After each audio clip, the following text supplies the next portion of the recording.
تقدر تغير حياتك مش في سنة ولا في شهر، لكن في صباح واحد بس. أيوة، صباح واحد بس، بشرط إن الصبح ده يبدأ بالطريقة الصح.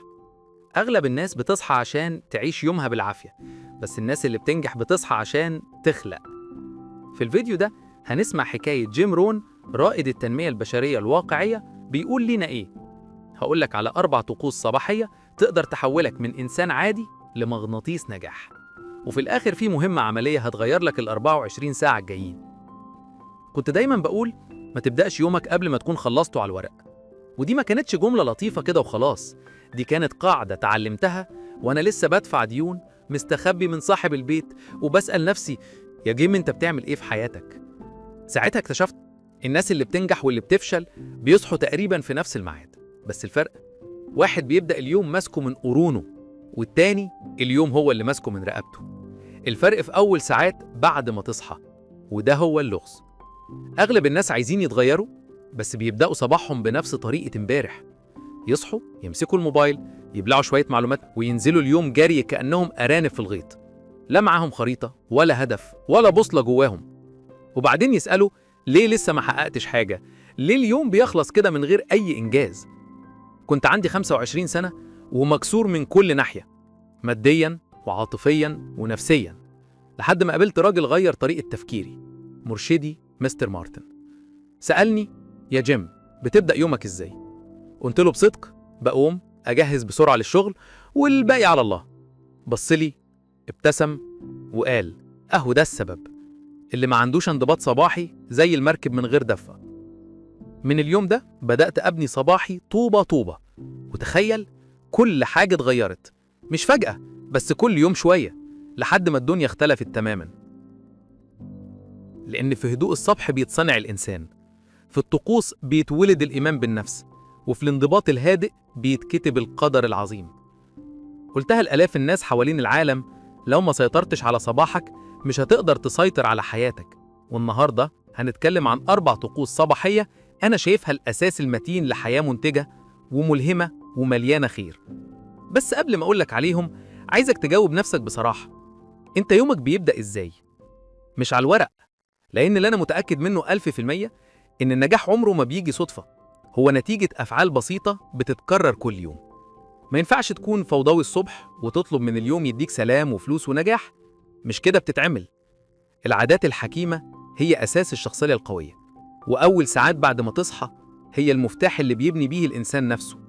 وصدقني أنا ما كنتش خريج جامعات، كنت ولد ريفي بسيط. الحياة هي اللي علمتني، وعرفت إن المهم مش أنت جاي منين، المهم رايح فين. والطريق لحياة جميلة دايما بيبدأ بخطوة صغيرة، من أول الصبح، من أول لحظة سكون جواك، من أول حوار صادق مع نفسك. أنا عايز أكون مين النهاردة؟ سمعت مرة إنك متوسط ال5 اللي بتقضي معهم أكتر وقت في حياتك. وأنا أضيف حاجة كمان، أنت كمان نتيجة أول 5 عادات صباحية عندك. هل بتديك صفا ذهني، طاقة، تركيز، ولا مجرد توتر وضياع؟ لأن في النهاية يا صاحبي، لو ما خلقتش صباحك بنفسك مش هتخلق حياتك.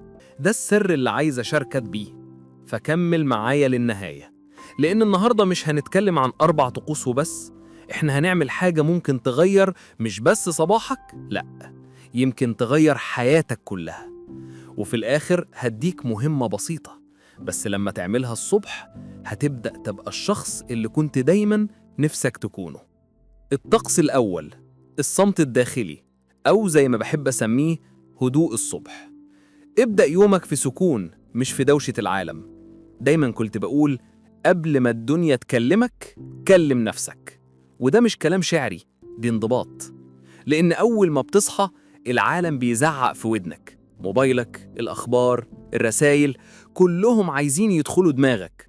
ولو ما حطيتش نفسك فوق الزحمة دي، الزحمة هتبلعك قبل ما تفطر.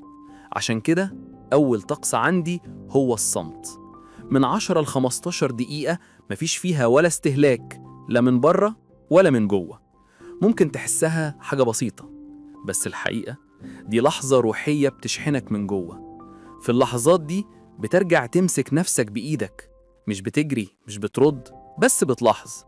بتبقى زي المية الساكنة قبل شروق الشمس، لأن في الصمت بيتولد القرار القوي، وفيه بيتكون أنت فاكر يوم كنت غرقان في الديون، لابس بدلة مش بتاعتي ومش قادر أبص لنفسي في المراية؟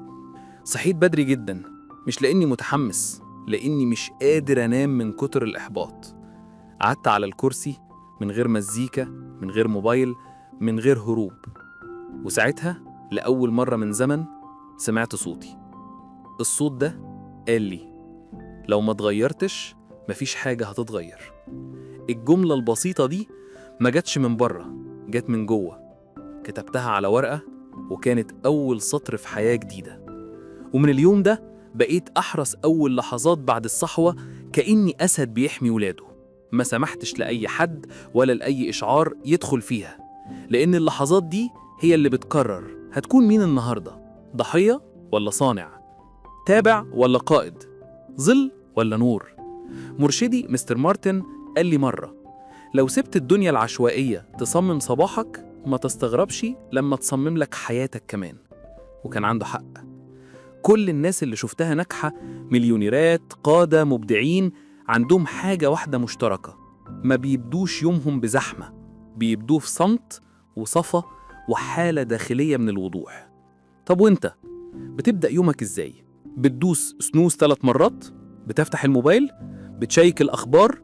بترد على المسجات؟ بتنزل بإيدك على السوشيال ميديا؟ طب ما تستغربش لما يومك يبقى مسحوب برؤية الناس مش برؤيتك، لأنك كده مش عايش، انت بتتسحب. بحب أشبهها كده: لو أول لحظات الصبح هي جذور الشجرة، فاليوم كله هو الفروع. لو الجذور ضعيفة، أول نسمة هتوقعك. بس لو الجذور مليانة هدوء وكرامة وتركيز، اليوم هيمشي بثقة مختلفة. مش بس هتعيش، لأ، هتقود. مش هتتحرك عشوائي، لأ، هتتحرك من مكان فيه قوة. شفت ده بعيني. ناس أغنياء جدا عندهم كل حاجة إلا الراحة. أسألهم: بتبدأ يومك إزاي؟ يقولوا لي: على طول على الشغل، مكالمات، إيميلات، اجتماعات. كنت أقول لهم: هو ده مشكلتك، أنت بتدير شركة بس مش بتدير دماغك. واحد منهم تاجر كبير قرر يسمع كلامي وجرب أول مرة 15 دقيقة من الصمت الصباحي، من غير شاشة، من غير صوت، بس هو وتنفسه. بعد أسبوعين قال لي: لأول مرة حسيت إني مش بس بسيطر على السوق، بسيطر على نفسي. وده كل اللي الموضوع محتاجه، لأن اللي متأكد منه إن اللي ما عندوش لحظة صمت الصبح هيتكلم كتير طول اليوم، بس مش هيقول حاجة تستحق. الطقس ده مش عن تأمل ولا تصوف، ده انضباط. ده حقك إنك تسترجع نفسك قبل ما العالم يسحبك. ده مصدرك الداخلي، أرضك الثابتة. ولو بتدور على طاقة اليوم صعب أو سكون في وسط الزحمة، مش هتلاقيهم لا في الأخبار ولا في الكافيين، هتلاقيهم في الصمت الصباحي. والأجمل إن الطقس ده مجاني، لا محتاج أجهزة ولا طقس معين، محتاج قرار إنك تبدأ يومك مش كعبد، كسيد. فاسأل نفسك: تقدر تدي نفسك 10 دقايق بكرة من الصمت، من غير موبايل، من غير كلام، من غير إشعار، بس تقعد تتنفس وتسمع صوتك الداخلي؟ لأنه هناك ومستني اللحظة اللي تبطل فيها تسمع الكل وتبدأ تسمع نفسك. دي البداية الحقيقية للتغيير. الطقس التاني: الخطة المكتوبة، أو زي ما بقول دايما: ما تبدأش يومك قبل ما تكتبه. دي من أكتر الجمل اللي بحبها وكررتها آلاف المرات. ليه؟ لأنها بسيطة وفعالة. أغلب الناس بتبدأ يومها من غير خطة، تصحى وتسيب الدنيا تجرها. وصدقني، لو ما كتبتش يومك فأنت خسرته قبل الفطار. وأنا عندي 26 سنة مرشدي سألني: وريني خطتك لليوم. اتكسفت وقلت له: عندي شوية حاجات في دماغي. قال لي: لو يومك مش مكتوب على ورق يبقى مش في إيدك. الكلمة دي كانت وجيعة لكنها حقيقية. الناس اللي بتنجح ما بتسيبش حياتها للارتجال، هم اللي بيكتبوها وبيديروها وبيرسموها، والباقيين بيردوا على الظروف، يمشوا ورا العجلة، ورا الخوف، ورا طلبات الناس. عشان كده دخلت طقس جديد مقدس في حياتي. كل صباح قبل ما أكلم العالم بمسك القلم واكتب 3 حاجات. أنا عايز أعمل إيه النهاردة؟ ليه ده مهم؟ وهعمله إزاي؟ بياخد 10 دقايق بس بيغير كل حاجة. تخيل نفسك مخرج الفيلم بتاعك، مش ممثل تايه ولا كومبارس. الصبح قبل ما تفتح اللابتوب أو ترد على أي حد بتكتب المشهد الأول، هحل المشكلة اللي مأجلها. المشهد التاني، هقود الاجتماع بثقة. المشهد التالت، هخلص اليوم وأنا حاسس بالإنجاز. لأن لو ما كتبتش يومك غيرك هيكتبهولك، العملاء، العيلة، المشاعر، أو إشعار تافه على الموبايل. مرة كنت في ندوة، جالي شاب بشكله محطم، عيونه مطفية، تعبان ومستهلك، بيقول لي كل يوم عندي نسخة من اللي قبله، كأني عايش في حلقة مفرغة. ما اديتوش كتاب ولا بودكاست تحفيزي، قلت له حاجة واحدة بس: ال7 أيام الجايين كل يوم الصبح اكتب يومك، اكتب 3 حاجات أكيد هتعملهم وليه. بعد أسبوع رجع لي، بس المرة دي بعينين فيها شرارة. قال لي حاسس إن بقيت أنا اللي ماسك دفة حياتي. وفعلا كان صح، لأن إحنا مش بيتكسر للواقع، اللي بيكسرنا الفوضى. والدواء ضد الفوضى دايما اسمه النظام، والنظام بيبدأ بألم. قلتها كتير قبل كده، أي فعل ما كتبتوش يا هيتنسى يا هيتقلل من قيمته، لأن المخ بيحب الوضوح. ولما تكتب النهاردة الساعة 10 هكلم العميل اللي كنت خايف أكلمه، ساعتها أنت مش بس بتخطط، أنت بتتحمل مسؤولية. ودي النقطة التانية اللي الناس مش بتفهمها، إن الخطة المكتوبة بتربطك عاطفياً بالفعل، لأن لما تكتب ليه ورا كل حاجة بتضيف معنى وقوة. لما تكتب هخلص المشروع النهاردة عشان ده هيقربني من الترقية، عشان أكون شخص بيكمل اللي بيبدأه، عشان أحترم وقتي، الطاقة بتظهر، لأن مفيش قوة في حاجة ملهاش معنى. بس لما يكون عندك الماذا واللماذا والكيف، يومك بياخد عمود فقري، اتجاه، مش بيتفكك، بيتكون. وبالليل بدل ما تقول عدى يوم بتقول عشت يوم. الطقس ده مش عن الإنتاجية بس، ده عن الكرامة، إنك تقول لنفسك أنا مهم كفاية إن يبقى عندي خطة واضحة، مش بس مهام، رؤية. لأن لو ما احترمتش يومك مش هيحترمك. سمعت جملة مرة علمت فيا: اللي ما عندوش خطة بيبقى فريسة سهلة لخطة غيره. ودي حقيقة، لو ما كتبتش أهدافك ال3 بنفسك أكيد هتشتغل على ال10 بتوع حد تاني، ويمكن تنجح فيهم، بس ساعتها مين اللي هيعيشك أنت؟ وكمان حاجة مهمة، الخطة المكتوبة مش بس بتنظمك، دي بتبني فيك انضباط داخلي. كل مرة تشطب على مهمة ثقتك في نفسك بتزيد، ودي واحدة من أقوى العملات في الحياة. فاكر يوم زمان ما عملتش خطة؟ قلت مش مهم، همشيها على البركة، والنتيجة تسويف، تشتيت، وردود فعل بدل قرارات. والليل جالي إحساس بالفشل رغم إني كنت مشغول طول اليوم. وساعتها فهمت إنك تكون مشغول مش معناها منتج. عشان كده التحدي بتاعك بسيط، بكرة الصبح اقعد امسك قلم واكتب هعمل ايه وليه وازاي، بالتوقيت وبالطريقة وبالظروف. مش محتاج 30 بند، 3 كفاية، بس اكتبهم بشرف، بهدوء وثقة. وبالليل بص في المراية وقول أنا النهاردة ما عشتش يومي، أنا خلقته. الطقس الثالث، تنشيط الجسد. تحرك وشغل جسمك كأنه حمى ما تملك، لأن الحقيقة اللي اتأخرت شوية في فهمها هي إن النجاح مش بس مسألة عقل، ده كمان مسألة طاقة، والطاقة عايشة في الجسم. لو جسمك كسلان إنتاجيتك هتكسل كمان، لو ظهرك محني أفكارك هتتقوس معاه. عشان كده الطقس الثالث مهم زي الصمت والخطة، الحركة، أي نوع من الحركة بس كل يوم. كنت دايما أقول في المحاضرات لو نفسك تبقى منضبط وفعال وملهم بس ما تقدرش تقوم من السرير غير ب3 فناجين قهوة، فمشكلتك مش تحفيز، مش مشكلتك في الفسيولوجيا.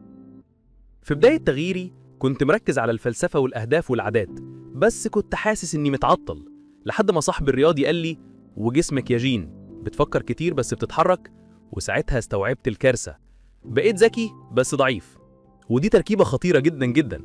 من اليوم ده كل صباح كنت بحرك نفسي، أوقات تمارين بسيطة، أوقات مشي سريع، أوقات تنفس عميق وتمدد في البلكونة، بس كنت بعملها كل يوم زي ما بتغسل وشك، لأنها غسلة لروحك.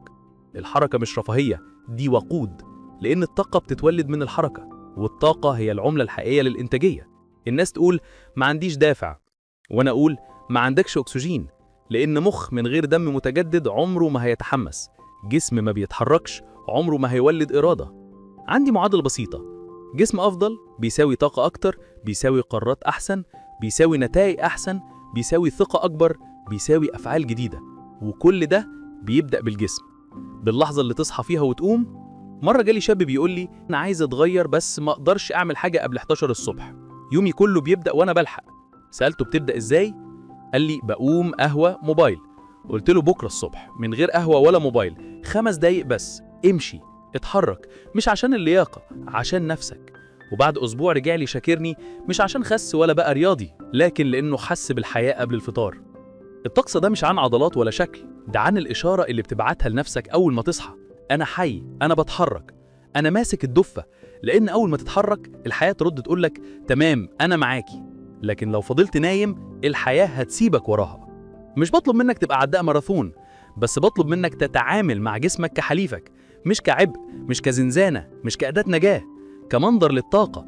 هل تعرف إن حتى 3 دقايق حركة الصبح بتغير كيمياء مخك؟ الدوبامين هرمون النجاح يزيد، والكورتيزول هرمون التوتر يقل.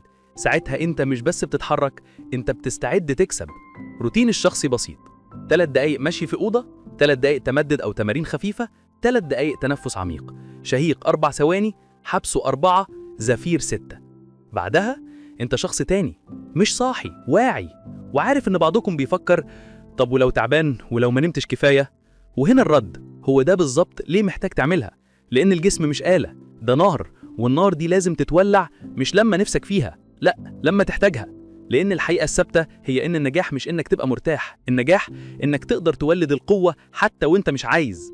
وكل صباح لما رجلك تلمس الأرض وتقول أنا قائم، أنا بتحرك، أنا بشغل نفسي، ساعتها أنت مش بس بتدرب عضلاتك، أنت بتكون هويتك، بتتحول من اللي بيستنى الإلهام للي بقى هو الإلهام. فاسأل نفسك، عندي عادة صباحية بتديني طاقة؟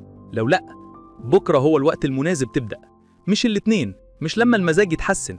ابدأ بالجسم، لأنه أول وأصدق أداة لتغيير حياتك. الطقس الرابع: الامتنان زائد الرؤية.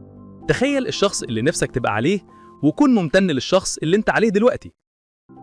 أولاً الامتنان، ثانياً التخيل. خطوتين بس لما بيتجمعوا بيعملوا مركز بيخلي اليوم هو اللي ينجذب ليك، مش انت اللي تجر وراه. الخطوة الأولى الامتنان. أيوة، مش لازم تكون متدين علشان تمارسه، دي مش صلاة، دي ممارسة تركيز. لأن لو دماغك أول ما تصحى تمسك في اللي ناقصك، هتبدأ يومك بإحساس أنا ما عنديش كفاية، وساعتها يومك كله هيبقى جري ورا اللي ناقص. لكن لو أول فكرة تقولها لنفسك هي أنا حي، عندي عقل، عندي فرصة جديدة، وقتها هتشغل طاقة مختلفة خالص. الامتنان هو طاقة الكفاية، والكفاية دي أساس النمو الحقيقي. لأن اللي بيبني النجاح مش النهاية، لكن الوعي إن ليك قيمة فعلا، وإنك شخص يستحق الاحترام. ومن الوعي ده بيبدأ الصعود. علمت نفسي أكتب كل صباح 3 جمل بسيطة: أنا ممتن لعقلي، ممتن لقدرتي على التغيير، ممتن ليوم جديد. ولو ما عندكش غيرهم كفاية تبدأ بيهم، لأن اليوم في حد ذاته هدية، والامتنان للهدية دي بيحولك من مجرد شخص بياخد لإنسان بيضاعف. الخطوة التانية التخيل. اتخيل نفسك الشخص اللي عايز تبقى عليه، مش بصورة ضبابية كده وخلاص، لكن كأنك شايفه قدامك، بتحس بيه، بتسمعه، بتعيشه. ما تتخيلش بس الناجح اللي عنده فلوس، اتخيل انت اللي عايش قيمك، بأسلوبك، برسالتك، بقوتك. فاكر مرة كنت قاعد على دكة في جنينة، معايا شوية فكة في جيبي وكمية فزع في دماغي، وعملت حاجة واحدة بس.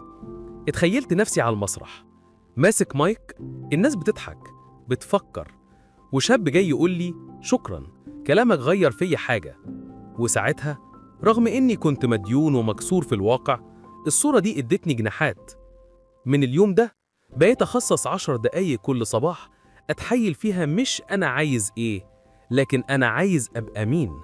لأن الناس مش عايزة الحاجات نفسها، عايزة الإحساس اللي الحاجات دي بتديهولك، والإحساس ده تقدر تعيشه حتى قبل ما الدنيا تتغير حواليك.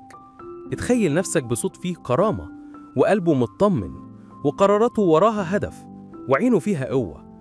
والمفتاح هنا إنك لما تتخيل الشخص ده يومياً هتبدأ تاخد قراراته، تنطق كلماته، وترد بهدوءه. لأن عقلك ساعات ما بيفرقش بين الخيال والواقع، وده معناه إنك تقدر تبقى النسخة المستقبلية منك من دلوقتي. ناس كتير سألتني: يا جين أنت فعلا مؤمن بالتخيل؟ أقول لهم: ما أمنتش، أنا عشته. لأن الفرق بين الحلم والرؤية هو الإحساس. الحلم ضباب خفيف، الرؤية واقع داخلي بيقود خطواتك. شفت ده بيغير حياة ناس بجد. واحد من تلاميذي مدير بسيط جدا، بدأ بخطوة صغيرة، كل يوم يتخيل نفسه قائد ملهم. ما كانش عنده فريق، بس كان في عينه قوة. وبعد شهر لما اتفتح منصب جديد اختاروه فورا، مش عشان الخبرة، لكن عشان كان عايش الدور قبل ما ياخده. الطقس ده مش عن أحلام وردية، ده عن التحول الداخلي اللي دايما بيجي قبل التغيير الخارجي. لو ما شفتش نفسك قوي محدش هيشوفك كده. لو ما حسيتش إنك تستحق أكتر محدش هيقدمهولك. عشان كده كنت دايما أختم صباحي بالجملة دي: أنا ممتن للي عندي ومتسق مع اللي ببقى عليه. وخلاص، مش محتاج تحفيز ولا مزاج ولا موسيقى ملهمة، لأن لما تكون ممتن بتبقى هادي، ولما تتخيل بتبقى موجه، ولما الاتنين يتجمعوا بتبدأ تتصرف مش بدافع النقص لكن بدافع الكرامة. فبكرة الصبح قبل ما تمسك الموبايل اقعد، غمض عينيك واسأل نفسك: ممتن لإيه؟ وعايز أبقى مين؟ وهعيش النهاردة إزاي كنسختي الأفضل؟ ما تستناش التغيير، كن أنت التغيير. ما تطلبش من الحياة أكتر وأنت مش شاكر القليل. وري إنك جاهز للأكتر، لأن كده مش بس بتخلق يوم جديد، بتخلق نفسك من جديد. وعلشان نختم هسألك 5 أسئلة بسيطة، اختبار وعي ذاتي. 1. بتبدأ صباحك بوعي؟ عندك وقت صمت تلاحظ فيه نفسك، ولا بتقوم على الأخبار والموبايل والزحمة؟ لو عندك 10 دقايق تركيز وسكون ادي نفسك 8 أو 9. 2. هل بتخطط يومك بوضوح؟ عندك 3 أهداف مكتوبة بإيه وليه وإمتى؟ ولا ماشي بالعافية من اجتماع للتاني؟ لو لأ، اعرف إن حد تاني بيخطط بدالك. 3. جسمك نشط الصبح؟ حتى 5 دقايق حركة بتكفي تبدأ الطاقة، لو صباحك كله قهوة وموبايل وكرسي. 4. بتقول الحمد لله فعلا، مش ككلمة، كإحساس، لأن الامتنان مش تطوس، نضج. اللي بينسى يشكر العالم بينساه. 5. شايف بوضوح الشخص اللي نفسك تبقى عليه؟ بتشوف تفاصيله، طريقته، اختياراته، ولا لسه بتمثل دور حد تاني في فيلم غيرك؟ خد دقيقة وبص لدرجاتك. ما تخافش من الرقم القليل، دي مش نهاية، دي خريطة بداية. لأن احترام الذات مش كلام، ده اختيار يومي إنك تبقى النسخة الأحسن منك في التفاصيل الصغيرة، في أول لحظات بعد ما تصحى. والخلاصة: القوة فيك، كانت دايما فيك. كل اللي عليك تستدعيها كل صباح في الصمت، في الحركة، بالقلم والورقة، بالرؤية وبالامتنان. وبعد ما تخلص الفيديو ده اعمل حاجة واحدة بس، ارجع للأسئلة دي مش عشاني، عشانك، لأن الورق ما بينساش، ومن اللحظة دي مش هتقدر ترجع للشخص اللي كنت عليه قبل كده. احنا مشينا الرحلة سوا من أول صمت لآخر لحظة رؤية، 4 طقوس بسيطة، لا سحر ولا شعوذة ولا موضة، بس الانضباط الحقيقي. لأن في النهاية مش اليوم هو اللي بيصنع الإنسان، الإنسان هو اللي بيصنع اليوم. ودايما هقولها: النجاح مش لحظة، النجاح عادة.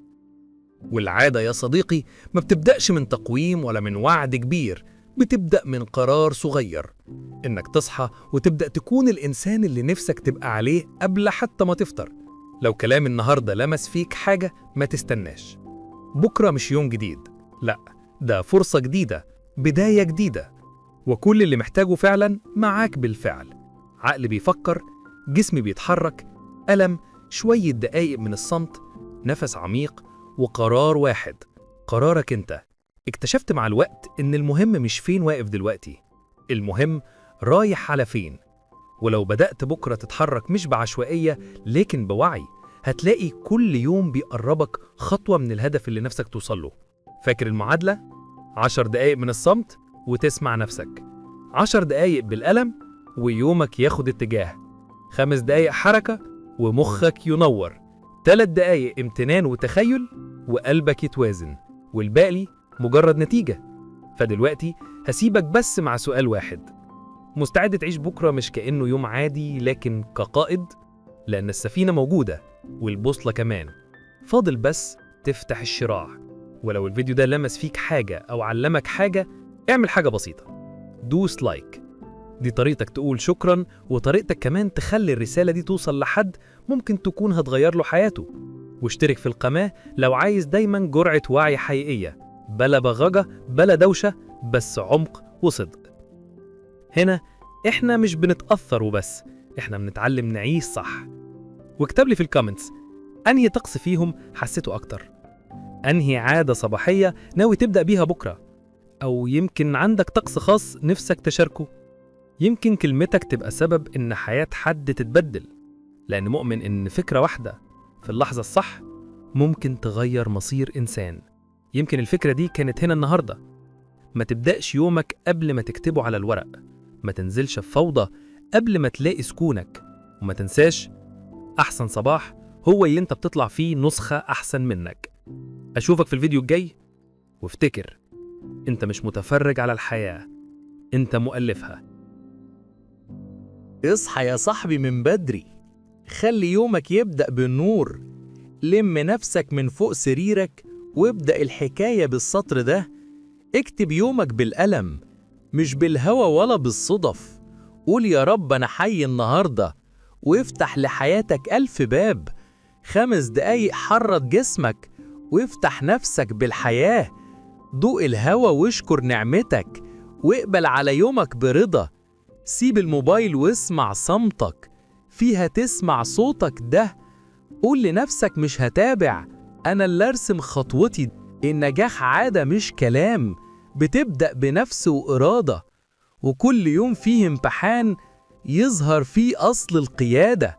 اصحى وشد حيلك يا صاحبي، الدنيا مراية فيها القصص. واكتب صباحك بالأمل، أنا الحياة مش هي الخصم.